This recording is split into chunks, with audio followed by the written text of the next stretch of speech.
एका हातानं ग्रामविकासाचं काम करायचं, जिथपर्यंत प्रशासन पोहोचलं नाही तिथपर्यंत प्रशासन पोहोचवायचं, आणि दुसऱ्या हातानं आमचे पोलीस ऑपरेशन्स कंटिन्यू करायचे. अशा प्रकारचं ते काम होतं. त्याच्यामध्ये खूप लोकांचा सहभाग चांगला मिळाला. लोकांच्या ज्या मुख्य समस्या होत्या की विकास त्या गावामध्ये होत नाही, त्या गावामध्ये पिण्याच्या पाण्याचे प्रॉब्लेम्स होते, ज्या गावामध्ये रस्ते नव्हते, ज्या गावामध्ये वीज नव्हती, ज्या गावामध्ये एस टी बस जात नव्हती, त्या सगळ्या गोष्टी एक एक करून त्या सोडवायला आम्ही घेतल्या. 2 कलेक्टर मला त्या काळामध्ये मिळाले आणि दोन्ही कलेक्टरांनी खूप चांगली अशी मदत केली. त्यामुळं परिणामस्वरूप एक 200पेक्षा जास्त नक्षलवादी शरण आले. 20 ते 25 नक्षलवाद्यांना अरेस्ट झाले. त्यानंतर 26 गावामध्ये लोकांनी नक्षलवाद्यांविरुद्ध उठाव केला. आणि जेव्हा हा उठाव व्हायला लागला तेव्हा माझ्या असं लक्षात आलं की लोकांना आता नक्षलवाद नको आहे, लोक आता कंटाळले. आणि मग त्या परिस्थितीचा आम्ही आणखी फायदा घेतला. केवळ आमच्या राज्यातील नाही तर आमच्या भागातील जे नक्षलवादी दुसऱ्या राज्यात काम करत होते त्यांनाही आम्ही मग माघारी बोलवायला सुरुवात केली. सरेंडर आणि रिहॅबिलिटेशनची जी पॉलिसी आहे ती आमच्या राज्याची अतिशय चांगली पॉलिसी आहे. ती पॉलिसी आता महाराष्ट्र राज्य, ओरिसा आणि बाकीच्या बऱ्याचशा राज्यामध्ये ती वापरली जाते. त्या पॉलिसीचा आम्ही एक चांगला तिथे वापर केला. एक जे मॉडेल होतं आमचं ते होतं एका गावासाठी रोड तयार करण्याचं. स्पर्धा परीक्षा जॉईन केल्यानंतर तुम्ही जेव्हा सर्व्हिसमध्ये जाता तेव्हा तुम्हाला काय काय संधी मिळतात त्यासाठी मी हे मॉडेल तुम्हाला सांगतो आहे. आदिलाबादमध्ये एस पी असताना गंगापूर नावाचं एक गाव होतं कडम नावाच्या तालुक्यामध्ये. तिथे धरण पण आहे कडम नावाचं. एक दिवस अशी बातमी आली की गंगापूर गावामधल्या लोकांनी नक्षलवाद्यांविरुद्ध उठाव केला. त्यांनी सांगितलं नक्षलवाद्यांना की तुम्ही गेली 30 वर्षे आमच्या गावात येत आहे, पण तुम्हाला आता रामराम, तुम्ही यापुढं आमच्या गावात येऊ नका. तुम्ही येता आमच्या मुलांना तुम्ही चळवळीत घेऊन जाता, त्यांना गाण्याचं वेपन्सचं अट्रॅक्शन दाखवता, नंतर त्यांच्याकडून तुम्ही काही काही गुन्हे करून घेता आणि मग त्यांना तुम्ही राज्याच्या बाहेर वेगवेगळ्या राज्यात पाठवता. या सगळ्या प्रक्रियेतनं आमच्या मुलांचंच नुकसान होतं आहे. आणि आमच्या गावातनं मुलं नक्षलवादी आहेत म्हणून सरकारचा कुणी माणूस आमच्या गावात येतो. त्यामुळे तुम्ही आमच्या गावात येऊ नका, आम्ही आमच्या विकासाचं काम बघून घेऊ. तो मेसेज जेव्हा आमच्या कलेक्टरांना मिळाला त्यांनी लगेच कळवलं की असं असं झालेलं आहे त्या गावामध्ये आणि त्या गावाचा आपण विकास करूया. कलेक्टर आणि सगळी टीम आमची त्या गावामध्ये आम्ही पोहोचलो. लोकांनी एकच सांगितलं की आम्हाला आमचं गाव मुख्य धारेशी जोडा, आमच्या गावाला रस्ता नाही. आमच्या गावामध्ये तुम्ही कसे आलात तर आम्ही सांगितलं आम्ही धरणापर्यंत आमच्या गाडीने आलो. धरणाच्या भिंतीपासून बोट घेतली, बोटीत आम्ही मग धरणाचं पाणी ओलांडलं. त्यानंतर 7 किलोमीटर आम्ही पायी चालत आलो. मग ते म्हटले ह्या सगळ्या प्रक्रियेमध्ये आमचे जे 2 ते 3 प्रकारे नुकसान होतं. एक तर आर्थिक नुकसान, आम्ही जे भात पिकवतो त्या भाताला किंमत मिळत नाही कारण अप्रोच रोड नाही. दुसरं, आमच्या गावातील बाई जेव्हा बाळंत होते तिला टाईमली हेल्प मिळत नाही आणि बऱ्याचशा स्त्रिया ह्या बाळंतपणामध्ये गेल्याच्या केसेस आहेत. तिसरं, जेव्हा गावामध्ये लोकांना साप चावतो त्यांना टाईमली मदत मिळत नाही. या सगळ्या प्रक्रियेतनं आमच्या लोकांची सोडवणूक जर करायची असेल तर त्यासाठी एक रस्ता, ॲप्रोच रोड तुम्ही आमच्या गावासाठी करा. सर्वे ऑफ इंडियाचा मॅप आम्ही पाहिला. मॅपमध्ये असं लक्षात आलं की धरणाच्या भिंतीच्या उजव्या बाजूला एक लाल रंगाची रेष आहे. सर्वे ऑफ इंडियाच्या मॅपमध्ये आम्हाला वाटलं मोठा रस्ता असेल, तिथे पाहायला गेलो तर ती पायवाट निघाली. कलेक्टर साहेबांनी सांगितलं आपण या पायवाटेचा रस्ता बनवू आणि मग टेंडर वगैरे बोलवलं. एकही कॉन्ट्रॅक्टर रोड तयार करायला राजी नव्हता कारण त्याचवेळी गडचिरोलीमध्ये जेव्हा रोडचं काम चालू होतं बॉर्डर रोड ऑर्गनायझेशनतर्फे, तेव्हा आर्मीची व्हेकल्स नक्षलवाद्यांनी जाळली होती. त्या भीतीमुळं कुणी लोक पुढे येत नव्हते. तर मग कसं करायचं? परत एकदा ग्रामविकासाची जी पार्श्वभूमी होती ती तिथे कामाला आली. लोकांची मिटिंग घेतली. लोकांना सांगितलं की आपण श्रमदान करू. तुमचे 100 लोक, आमचे एक 40 ते 50 पोलीस, आम्ही संरक्षण देऊ तुम्हाला आणि श्रमदानातनं आपण हा रोड करू. लोकांना ते पटलं. 28 नोव्हेंबर 2003 या दिवशी आम्ही श्रमदानातनं 12 किलोमीटरच्या रस्त्याचं काम हाती घेतलं आणि 15 डिसेंबर 2003 या दिवशी तो 12 किलोमीटरचा रस्ता सरकारकडनं एकही पैसा न घेता श्रमदानातनं पूर्ण केला.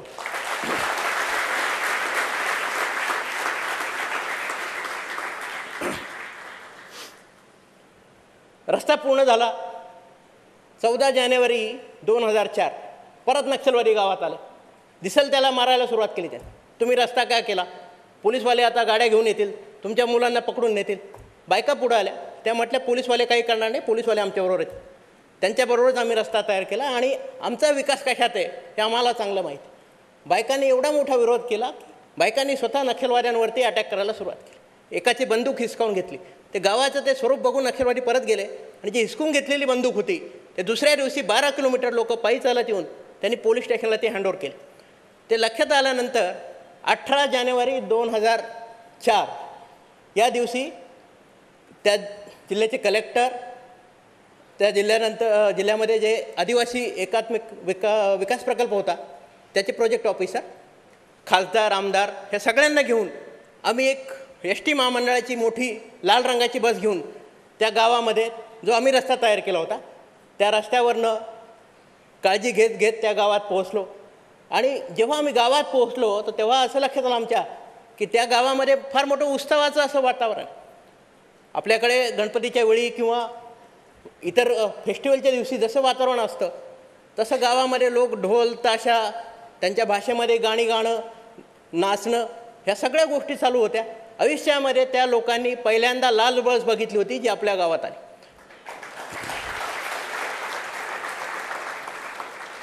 स्पर्धा परीक्षांची तयारी करत असताना आमच्यापुढे त्यावेळी रोल मॉडेल होते अविनाश धर्माधिकारी सर. आणि धर्माधिकारी सर त्यांचं विजयपथ नावाचं पुस्तक होतं आणि त्या पुस्तकामध्ये त्यांची ती प्रार्थना होती, नको कार मोठी, नको लाल बत्ती, हवी फक्त उन्मुक्त निर्माण शक्ती. जरी एक अश्रू पुसायासा आला तरी जन्म काही कामाचा आला.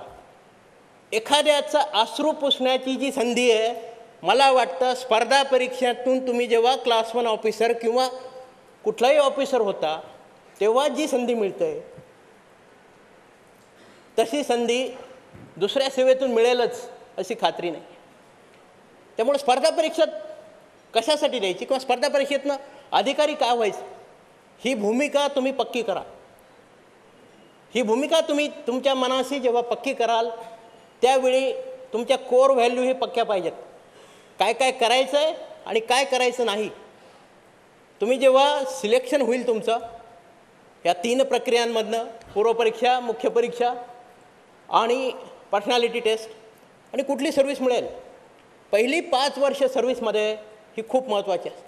सगळ्यांच्या नजरा तुमच्याकडे असतात आणि त्या 5 वर्षाच्या काळामध्ये तुम्हाला अतिशय चांगलं काम करून दाखवायचं आहे. तुमची इंटिग्रिटी, तुमची हॉनेस्टी, तुमचे प्रोफेशनल स्किल्स, तुम्ही सबऑर्डिनेटना कशी वागणूक देता, ह्या सगळ्या गोष्टी त्यावेळी बघितल्या जातात. बऱ्याच वेळा असं म्हटलं जातं की प्रशासकीय अधिकाऱ्यांच्या घरामध्ये आज कोणती भाजी बनली ती गोष्ट लोकांना माहिती असते. लोकांना फार कुतूहल असतं प्रायव्हेट लाईफविषयी. तर लोकांचे बरेचसे कॅमेरा हे तुमच्याकडे असतात. त्यामुळं तुम्ही जे 5 वर्ष सर्व्हिसमध्ये सिलेक्ट झाल्यानंतर जे काही काम कराल त्याच्यावरती तुमची पुढची सर्व्हिस ती 30 वर्ष असेल, 35 वर्ष असेल, ती अवलंबून असेल. एकदा जे तुमचं रेप्युटेशन तयार होतं ते reputation travels faster than you. त्या रेप्युटेशनवरती तुमचं पुढचं काम होतं. सुरुवातीचा जो काळ असतो त्या काळामध्ये तुमची एनर्जी लेवल चांगली असते, तुम्ही धाडसी निर्णय घेऊ शकता, तुम्ही नवीन नवीन काम करू शकता. तुम्ही लॅडरमध्ये जसे वरवर जाल तसे तुमच्यावर प्रेशर जास्त येतात, तुम्ही परत ते धाडसी निर्णय घेऊ शकत नाही, राजकीय हस्तक्षेप वाढतो, या सगळ्या गोष्टी असतात. मग ह्या सगळ्या गोष्टी बॅलन्स करत करत तुम्हाला पुढे जावं लागतं. प्रशासकीय सेवामधनं लोकांना मदत करण्याची खूप चांगली संधी ही मिळते तुम्हाला, पण त्यासाठी पर्सनल सॅक्रिफायसेस हेही करावे लागतात. ही गोष्ट तुम्ही लक्षात ठेवा. एक गेली 2 ते 3 वर्ष आम्ही UPSCच्या मुख्य परीक्षा झालेल्या मुलांसाठी एक इंटरव्ह्यू बॅच चालवतो आहे. मागच्या वर्षीपासनं ही इंटरव्ह्यू बॅच आम्ही व्हॉट्सॲपवर सुरू केलेली. आता एक 256 विद्यार्थ्यांचा ग्रुप आहे आणि मागच्या वर्षी जवळजवळ 130 विद्यार्थी की जे त्या ग्रुपवरती होते.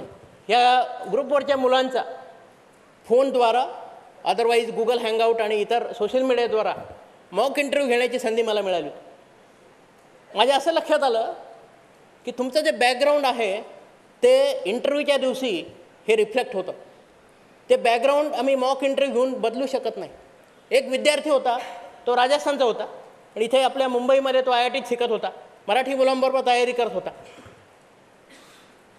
इंटरव्ह्यूच्या काळामध्ये एक प्रश्न वारंवार विचारला जात होता की तुम्ही सर्व्हिसमध्ये येत आहे, त्यावेळी तुमची प्रायोरिटी काय? पॉवर, मनी आणि सर्व्हिस या तीनमध्ये तुमची प्रायोरिटी काय? हा मुलगा मॉक इंटरव्ह्यूमध्ये सतत एकच सांगायचा, पॉवर. कारण त्याचं बॅकग्राऊंड ते होतं. लहानपणापासून त्यानं हेच बघितलं होतं की त्याच्या गावाकडचे, त्याच्या जिल्ह्यातले जे लोक आहेत ते सर्व्हिसमध्ये का जातात? तर पॉवरसाठी जातात, सर्व्हिससाठी जात नाही. बोर्ड इंटरव्ह्यू जे बोर्ड होतं त्यांना जे अपेक्षित असं उत्तर होतं ते म्हणजे सर्व्हिस होतं. नावातच सर्व्हिस आहे, सिव्हिल सर्व्हिस एक्झाम आहे, युनियन पब्लिक सर्व्हिस कमिशन आहे. त्यामुळे सर्व्हिस, तुम्ही सेवेसाठी लोकांच्या, तुम्ही you are basically the civil servant, servant of the public servant, लोकांचे सेवक आहात तुम्ही. तुम्ही सेवेच्या भावनेनं तुम्ही प्रशासनामध्ये जातात. त्यामुळं पॉवर, सत्ता आणि मनी, पैसा, ह्या दोन गोष्टी कधी तुम्ही डोक्यात घेऊ नका. जर तुम्ही सेवेची वृत्ती ठेवली, सेवेचा भाव ठेवला, तर तुम्ही नेहमी यशस्वी व्हाल. माझे सिनियर मला नेहमी सांगायचे, आणि आजही मी माझ्या लोकांना सांगतो की 99% तुम्ही जे काही काम करताय ते कायद्याच्या चौकटीत राहून करा. कायद्याच्या चौकटीतून तुम्ही जेव्हा बाहेर पडाल, तुम्ही एक्स्ट्रा ज्युडिशियल काम कराल, त्यावेळी मग ह्युमन राईट कमिशन, कोर्ट, इथे सगळ्या स्वतःच्या केसेस तुम्हाला स्वतः लढाव्या लागतील, कोणी मदतीला येत नाही. आणि तुम्हाला तर माहिती आहे समाजामध्ये कसं चालतं, जेव्हा तुम्ही उच्च पदावर वगैरे असता, चांगलं काम चाललेलं असतं, त्यावेळी मी त्यांना कसं ओळखतो असे सांगणारे बरेच लोक असतात. पण तुमच्याकडनं काही चूक झाली किंवा तुमच्या विरुद्ध काही इन्क्वायरी लागली तर लगेच दुसरा जो वर्ग असतो, माझं म्हणणं त्याने ऐकलं नाही, मी तेव्हा त्याला सांगितलं होतं, कधी सांगितलं, कोणी नाही सांगितलेलं. पण असे बोलणारे लोक मग लगेच येतात आणि अननेसेसरी आपल्याला त्याचा मानसिक त्रास होतो, आपल्या पुढच्या पिढीला त्याचा त्रास होतो. मुलांना वाटतं की आपल्या आईबाबांनी काही चुकीचं काम केलं आहे का, तो विचार कधी कधी समाजामध्ये येतो. त्यामुळं अशा गोष्टी तुम्ही नेहमी टाळा, ज्याच्यामुळं तुमच्याकडनं चुकीचं काम होईल किंवा ते जे प्रॉब्लेम येणार आहेत ते तुम्हाला स्वतःला फेस करावे लागतील. स्पर्धा परीक्षांची तयारी करताना लांडे सरांनी म्हणा, अनुश्री, त्यानंतर अश्विनी जोशी मॅडम, या सगळ्यांनी तुम्हाला कुठली पुस्तकं वाचायची, कशी वाचायची, नोट्स कशा काढायच्या याविषयी बऱ्यापैकी माहिती दिली असेल. काही मूलभूत गोष्टी मी जे इथे सांगू इच्छितो, त्या मूलभूत गोष्टींमध्ये एक जे आजकाल आम्ही बघतो आहे की लिखाणाची सवय ही आता फार कमी होत चाललेली आहे. लिखाण तुम्ही जेवढं जास्त कराल तेवढा तुम्हाला मुख्य परीक्षेला फायदा होईल. 1750 गुणांची ही मुख्य परीक्षा, 250 मार्काचे 4 GSचे पेपर, 500 मार्काचा ऑप्शनल, 250 मार्काचा एसे, एसेमध्ये परत 125 मार्काचे 2 एसे, कमीत कमी 1200 शब्दांचा एसे अपेक्षित आहे 125 मार्कांसाठी. पण ती तयारी पाहिजे. जेवढ्या तुम्ही प्रॅक्टिस टेस्ट सिरीज कराल, जेवढी लिखाणाची प्रॅक्टिस कराल, तेवढा तुम्हाला मुख्य परीक्षेमध्ये त्याचा फायदा होईल. रामदास स्वामींनी त्या काळामध्ये म्हटलं होतं की दिसामागे काहीतरी लिहित जावे, दिसामागे काहीतरी लिहित जावे, प्रसंगी अखंडित वाचित जावे. तुम्हाला तुमच्या अभ्यासाचा जो पीक पिरियड आहे की ज्याच्यामध्ये तुमचं कॉन्सन्ट्रेशन होतं तेव्हा तुम्ही वाचा. हार्ड जे सब्जेक्ट आहेत तेव्हा ते अभ्यासाला घ्या, त्याच्या नोट्स तुम्ही रात्री काढा, किंवा जो तुमचा कॉन्सन्ट्रेशन होत नाही असा जो पिरियड आहे त्या काळामध्ये तुम्ही लिखाण करा. आजकाल आम्ही बघतो हे जे लिहिणं आणि वाचणं हे बऱ्यापैकी व्हॉट्सॲपवरच चालतं आहे. याच्यातनं आपल्याला थोडंसं बाहेर यायला पाहिजे. तुम्हाला शेवटी परीक्षेमध्ये जे स्वतः पेपर लिहायचे तिथे कीबोर्ड नाही आहे. आज सकाळी एक खूप चांगला मेसेज आला होता.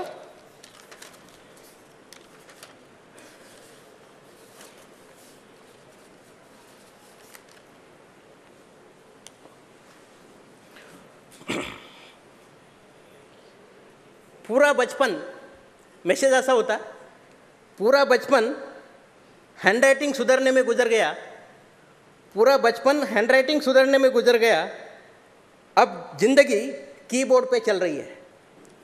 बऱ्याच लोक आजकाल कॉम्प्युटरच्या कीबोर्डवर किंवा मोबाईलच्या कीबोर्डवर काम करत आहेत. लिखाणाची प्रॅक्टिस कमी होत चालली. लिखाणाची प्रॅक्टिस मी परत एकदा सांगतो, तुम्ही सोडू नका. मुख्य परीक्षेचे पेपर विशेषतः आजकाल स्कोअर जो आहे तो खूप कमी कमी होत चालला. आम्ही ज्यावेळी UPSC झालो त्यावेळी भारतामध्ये पहिला आलेला विद्यार्थी त्याला 58% मार्क असायचे. आत्ता यावर्षी 2015च्या परीक्षेमध्ये, ज्याचा निकाल 2016ला लागला, टीना रावी जी देशामध्ये पहिली आली तिला 52% मार्क. हे मार्क कमी होत चालले आहेत. शेवटचा जो विद्यार्थी आहे ज्याची 1076 रँक आहे त्याला 32% मार्क आहेत. तर 52% पहिला आणि 32% शेवटचा. आणि शेवटच्या विद्यार्थ्यांमध्ये बऱ्यापैकी कुठले विद्यार्थी आहेत तर फिजिकली हँडिकॅप 3 या कॅटेगरीचे विद्यार्थी, ज्यांना 40% किंवा त्यापेक्षा जास्त डिसेबिलिटी आहे, असे विद्यार्थी त्या कॅटेगरीमध्ये येतात. आणि त्यांचं जे क्वालिफाईंग लिमिट आहे मुख्य परीक्षेमध्ये ते खूप कमी आहे. SC ST